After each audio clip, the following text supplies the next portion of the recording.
Hey guys, today we're looking at Spawn Comics Cygor by McFarlane Toys.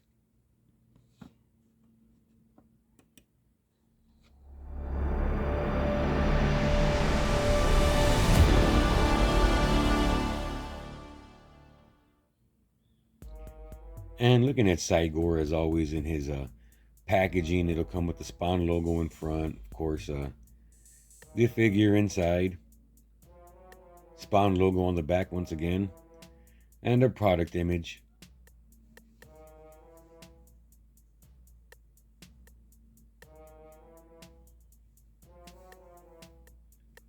Here you see another product image on the back.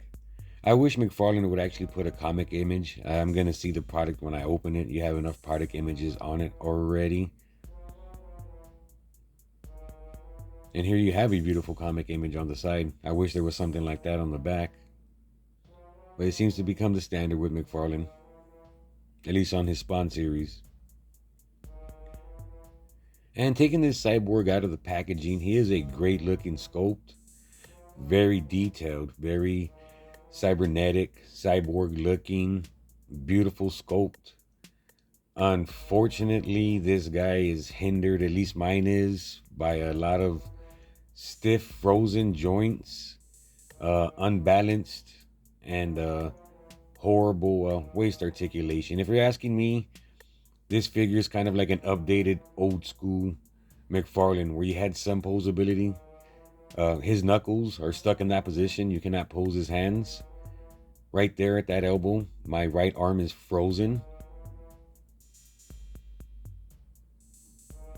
As far as the packaging go, or what's in the package, you will have a foot stand that comes with normal packaging, normal figures, but it's smaller than his foot, so it doesn't really help. As far as putting him in poses, when you pick him up, his diaper just gives way. This is the best I could get it without having too big of a gap in the figure. I think it looks horrendous. It looks horrible. And this is coming from a huge McFarlane fan. Spawn Toys is what actually got me into McFarlane. And I just think this is unacceptable. It's horrible.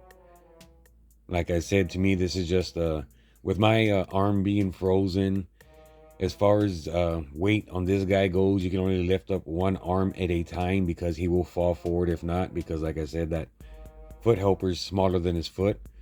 As I've mentioned, it's frozen right here on the right arm. I cannot get any bend out of it. So my poses, at least on mine, with that waist, the diaper gap as well, will be very limited. And I want to say this is possibly across the board. Moving on to the articulation, that's as far as you will get his arms to go out. That's it. There's no more. You cannot force them. That's as far as they will go. And as I mentioned, because of this, these hoses on the back, I will not try to force this arm. But as you see, it does not move whatsoever at all.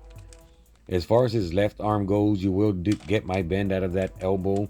But it's not too much of a bend, but it's better than, at least it's a lot better than what I'm getting out of the right side as well.